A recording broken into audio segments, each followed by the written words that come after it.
Bàbá Noah mo mà ti dé. Ó ti dé. Èmi ti dé látàárọ̀. Mo rí ọbẹ̀ mo rí bẹ́ẹ̀. Torí ìjọba wa ó fi kíní èrò àlọ́run. Arímú a sì ṣe díẹ̀ lóhùn. Sọ́ọ́rí gbogbo ṣíìdì tó kó fún wa, àwọn èso tó kó fún wa ká máa gbìn. Àti gbìn ìdájí mo ti jí lọ tí mo ti gbìn.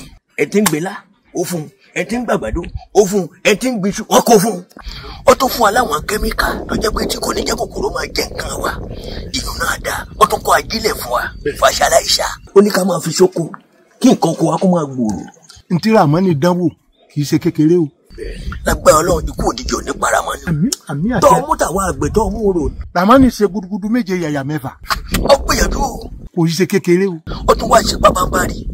Lóòótọ́ àríkù ti ṣe bíríìjì, ó ṣe gbogbo ọ̀nà, ń ṣe gbogbo ẹ̀ àti nínú infrastructure tí ń ṣe ayé ti rí. Àmọ́ ó tún wá gbé fáwọn aráàlú infrastructure nù. Bébí bá pò nù ìṣẹ́bùṣe.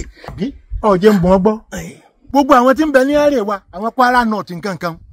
Gbogbo wọn ló lọ kó kíní ọkọ̀ ojú omi fún kí wọ́n lè máa ráàyè débi oko wọn. Ló pín ajílà fún gbogbo wọn bẹ́ẹ̀.